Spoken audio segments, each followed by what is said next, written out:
and xenobiology unlocked for reasons. I'm not exactly sure why, but... Yeah. I have xenolinguists and off-road agribusiness unlocked.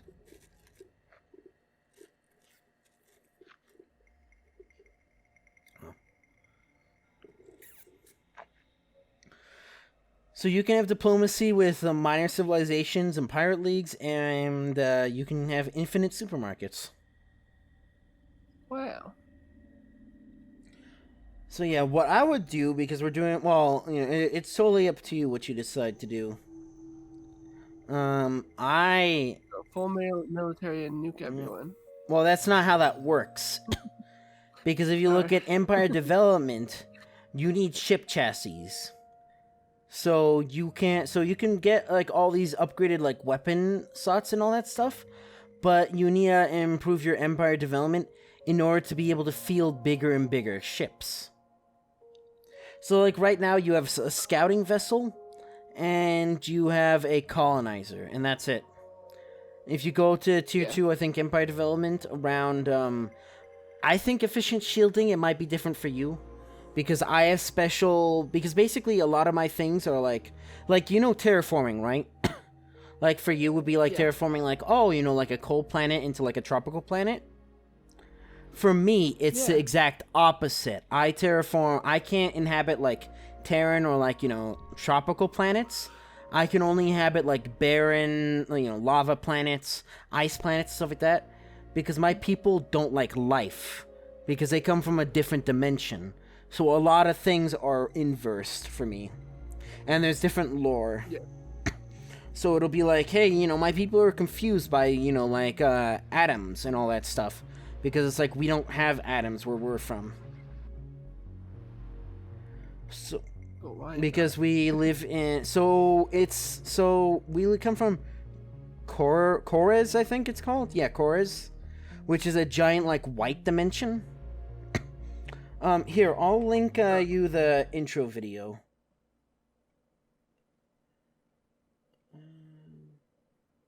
Let's see. Riftborn intro. Yeah, just Riftborn intro.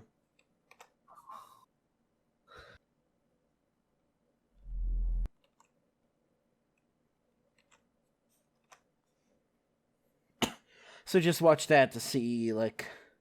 how we start.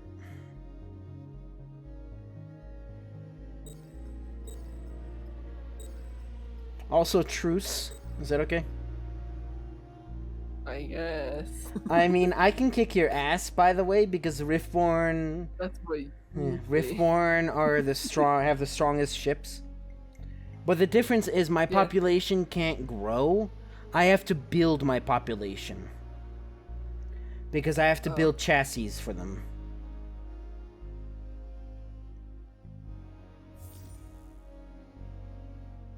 Wow.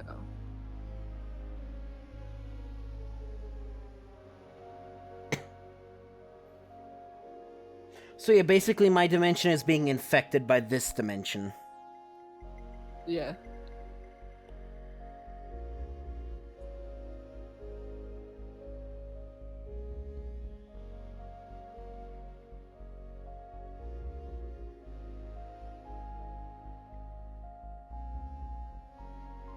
Alright, I'm guessing you're done with the video? No. It's a minute long. Yeah. I'm almost done with the video. You should also see the United Empires video. Because that's your thing. Wow, that spaceship. Yeah. It's a cool looking spaceship, huh? That's why I chose this one. And it just so happens to be like one of the strongest races in the game. I wanted to choose a cool looking race. Yeah, but Volandi are like weird. Even weirder than us. Space vampires. Yeah. And I don't even know if you could do anything with the Academy, because their whole story is like the Academy. Well, we'll get there once we discover the Academy. Okay, finish your video, and I have the United Empire one pulled up, but I'll let you finish everything. Oh no, no, there's still more. I guess we'll just watch. You can just watch that during the main thing. Yeah. Okay, so go hit F5 to go into your military. Wow. Yep. So you have your manpower, which is used to defend your in order to defend your planets from invading forces. You need people on there. But you also drain that manpower in order to resupply ships, in order to invade other people. And Yeah. I don't know if it's used for anything else, but ships are built or system defenses need replenishment. They're supplied with manpower from these reserves. And then you can do a troops breakdown. If you hit manage, you can upgrade your infantry, your armor, and your air.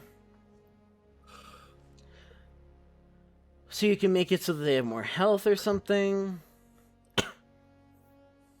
Yeah. And eventually you have to unlock armor and air. And they have, it's like a little triangle. So infantry does more damage to air. Armor does more damage to infantry. And air does more damage to armor. And you can just upgrade things. Yeah. And you want to have, multiple of them. Or, different breakdowns once you unlock the ability to. Okay, battle tactics. This is really, really important. So if you click on it, you should see like 5 different things. That I don't know what you'd be seeing. You'd definitely be seeing different things. You can't do gravity distortions, I'm pretty sure.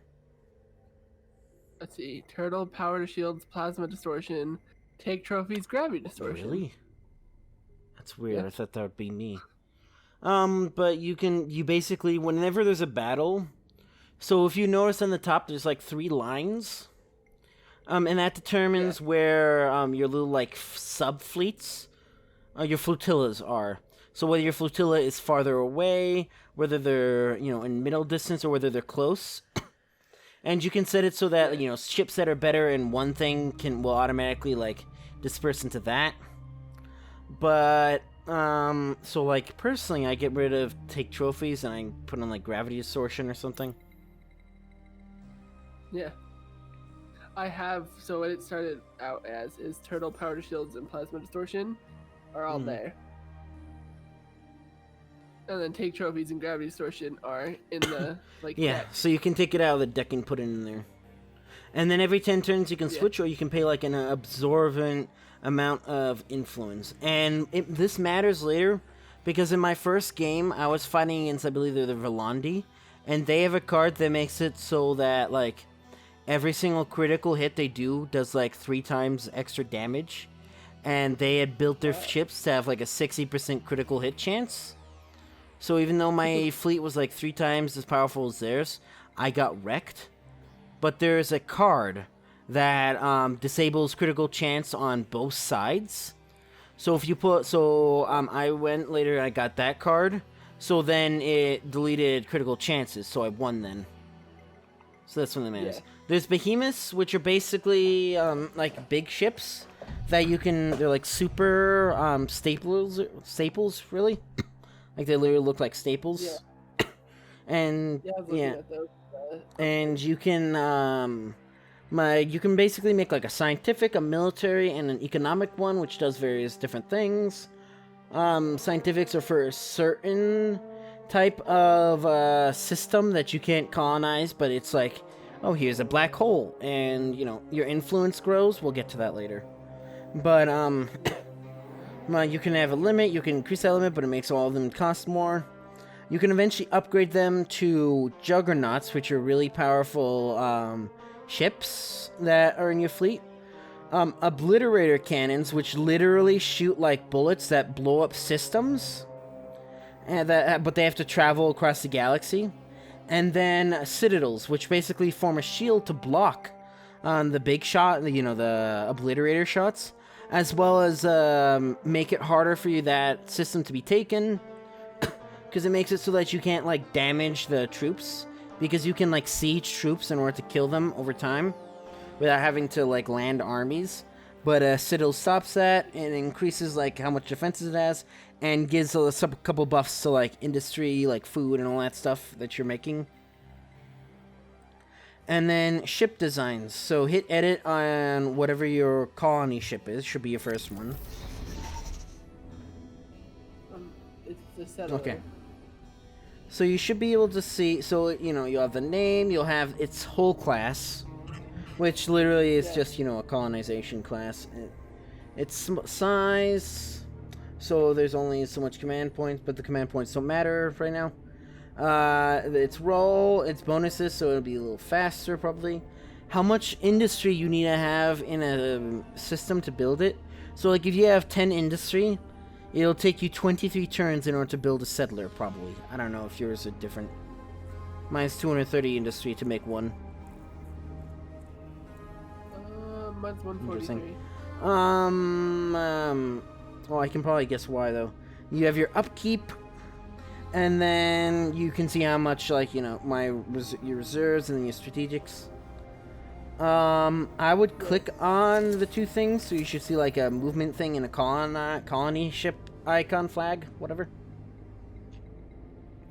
Remove those, and you should see, we'll see different things. So, there are 4 different types of modules, and some modules will be, like, both a sword and a shield, meaning it could be either a defense or a weapon in that slot. So there are weapon slots, defensive slots, which are like shields and all that stuff. Support things, which should be like a basic warp drive, so it moves faster. Basic colonization, so you can colonize, so you need that. Maybe nano repair bots, so that your ships repair. And then there's squadron stuff, which is way later, but that's for like bombers and stuff like that. Yeah. So like mine, I don't know what your settler looks like, but I have 4 support modules, and that's it. Okay. Same. So you can put whatever you want in there that fit in there. See? Wait. No, I have a weapon module. Actually. So you can put a weapon on there and have your ship like shoot things and then get killed. 3 support modules and a weapon module. So just fill those up if you want to. Of course, it's cheaper if they're not filled up, but... Yeah. And then this is where it matters. So underneath ship statistics, you can hit detailed stats to just see like more detailed stuff. If you want. It doesn't matter that much, especially not yet. But you should see the health of your ship. So my health is at 1,350. What's yours at? 1,500. How? What? I don't know. That's what it says. Really? How does my ship cost more than yours then? What? I thought I'd have more health than you. Whatever. Manpower, so if you're invading, which you shouldn't be invading with the thing. How fast you can go, so how many like like chess pieces I guess you can move or whatever at a time. Yeah. The distance. Command points, how much that matter. That doesn't matter in this game though, assuming that more mods worked. How much damage your ship does versus how much defensive stuff, and then you can see a balance between like if you have laser weapons, you'll do more energy damage. If you use like flak cannons or like mass drivers, you'll get projectile damage. And then the bottom one is for shields. So if you put in like shields, you'll get more energy defense, and if you put in like hull or like armor plating, you'll get more projectile defense. You can see the average defensive military power for your ship, and then whether it's better in long, medium, or short combat. Yeah. This one has a slug gun, so it's like a shotgun. So it's better in short combat. I don't think a slug... No, a slug's not a shotgun shell. A slug is like those big, really big shells. So it's a mass driver, pretty much, I'm pretty sure. Yeah. So, then you apply your design, and then for whatever reason, it'll turn to Settler 2. And it'll just keep saying Settler 2. I wouldn't fuck with it. I don't even think you can. Yep. And then you should have your, whatever your scout is. Mine's called Shadow. I don't know what yours is called. Patrol. I like how it shoots when you load Yeah. it up. Wow. How much does yours cost? No, don't right click. Hold on. 50. 50? Yeah, but that's because I removed all the slots off of it. Oh, okay. Because Mine's 123. Cause why? Well, because I removed all, so it didn't have anything on it, because I removed all that. So I can put in what I want. So like a rocket and like a plasma beam.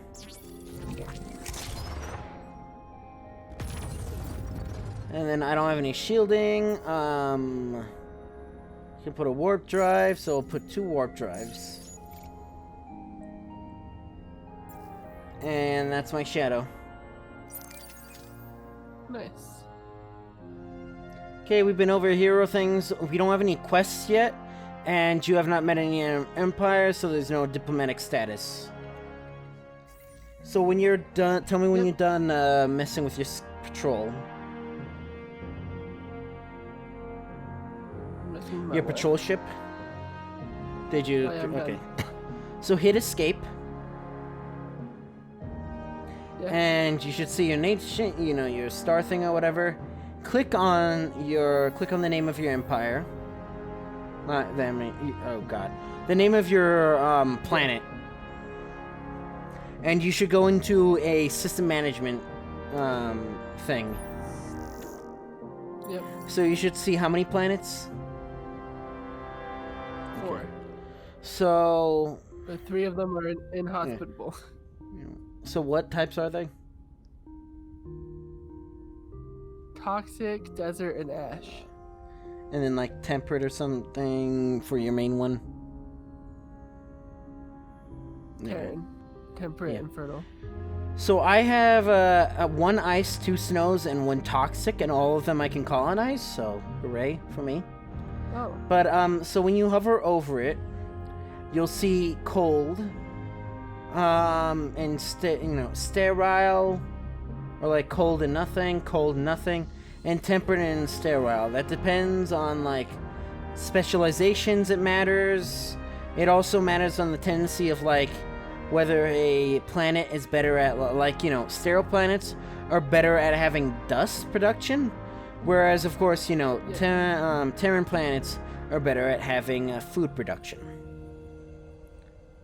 So, later, once you unlock technologies to colonize things, you can click on that little flag icon. That's grayed out for you, probably. In order to colonize that, it'll take an amount of turns to colonize, depending on your thing.